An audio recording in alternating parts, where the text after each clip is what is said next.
Good afternoon, this is Sew with Debee. Today I will be showing you a block that measures 16 inches square. This is another one using up those world famous potato chip size blocks. The potato chips I'm using today measure 2.5 by 4.5, and for each block you will need 16. I'm using some flower pattern fabric that I have put aside for this project. Trust me, it's going to look great. So for each block, again, you'll need 16 of those. You will need 4 2.5 by 2.5 inch squares. I'm using them in a neutral background, low volume. You will also need per block a variety of 2.5 inch HSTs. Each one should have the background that you're choosing to use. I've made these up my 4-up method. So if you'd like to see a tutorial on that, just as a separate way of doing them, please let me know in the comments below and I'd be happy to do that. And then finally, you need 4 2.5 by 4.5, again, potato chips of the low volume background. These quantities are per block. In the one that I'm doing, we'll have more than one block, and I'll run through that as we carry along. So to begin with, we're going to work from the center out. So taking 4 of the colored potato chips, you're going to piece them together with a nice 1/4 inch seam, joining end to end. So let me do that and then I'll be right back.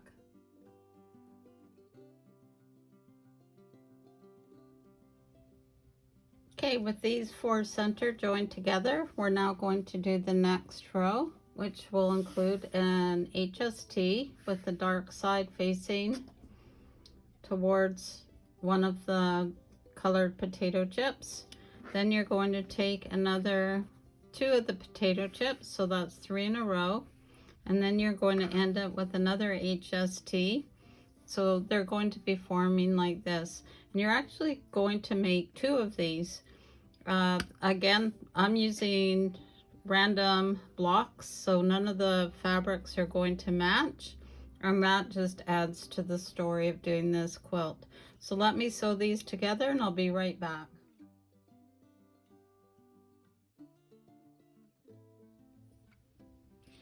Now that these 2 are done, we can set them aside, and we're going to do the next row. And again, you're going to be making 2, so you're going to have a low volume 2.5 inch square sewn together with a HST that's 2.5.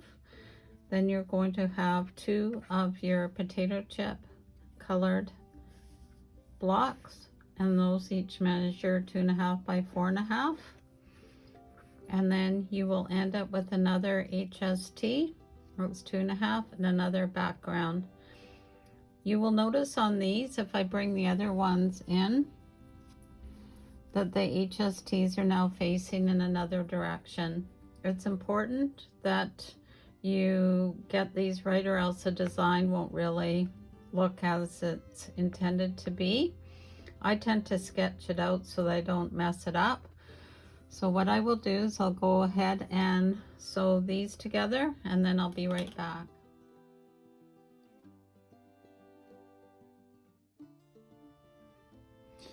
Okay, so we got these 2 rows, and again, if you notice that the HSTs are pointing in the opposite direction, so we will put these aside. And then our last 2 rows are again mirror images of each other, so we're going to have a background 2.5 4.5 potato chip, an HST, which is 2.5, a 2.5 4.5 potato chip pattern, another HST, which is 2.5, and then again a 2.5 by 4.5 inch potato chip.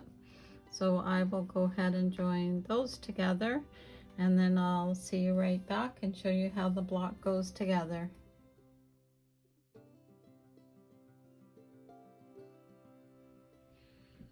Okay, with these last 2 rows put together, it's now time to assemble them.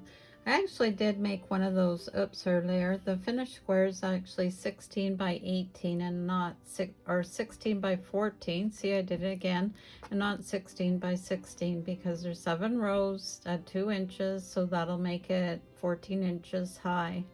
So let's put these aside and start assembling. So working from the ones we just sewn, we're going to have the bottom. Then we're basically taking the chips as a reference and we're stepping them up in quantity. So the first row has 1, then the next will have 2, the next will have 3,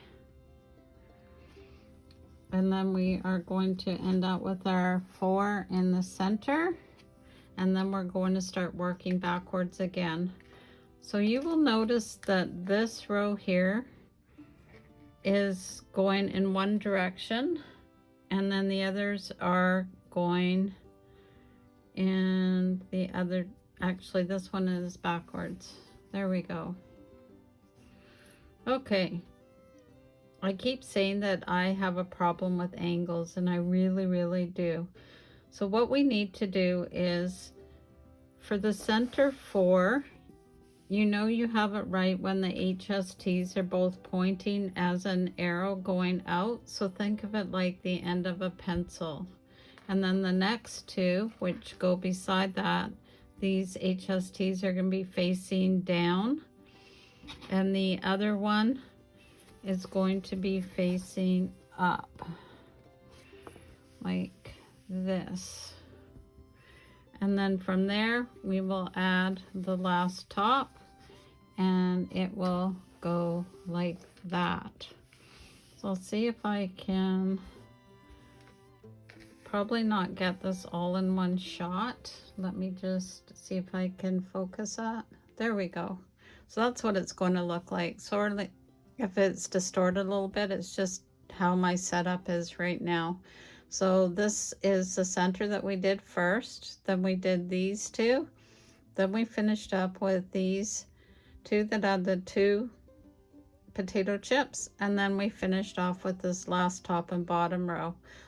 The beautiful part of this is you do have a few seams to match together, but if you pay attention, you can manipulate them by having them facing in opposite directions so that they nest properly.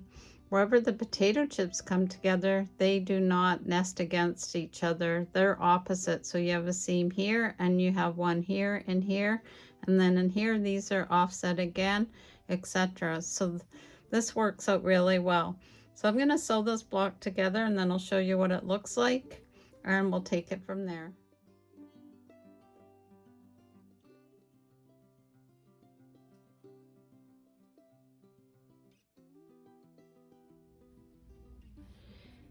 I'm just showing you as I'm joining the last of the rows together that you really only have a couple areas that you need to worry about. So it's wherever the end of the rows are is where you have critical seams.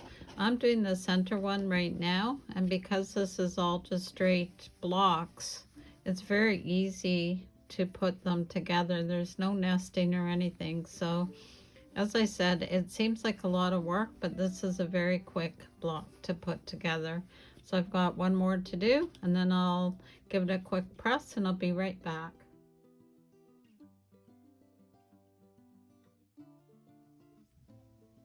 Okay, so I have the block all joined together. I think it looks really neat. One of the problems with fabric exchanges, and I shouldn't say problem, I should say it's a challenge, is when I measure something 2.5, it's not exactly the same as someone else measuring 2.5. So you do end up with the odd square that is not, or joining is not 100%. I will do a little neat trim up on this before I join them all together. I do have another 8 blocks to construct, and then I'll show you how I am prepared to lay this out. This would actually be really neat on point as well, but I'm not going to. So stay tuned, and I'll show you what we'll be doing next.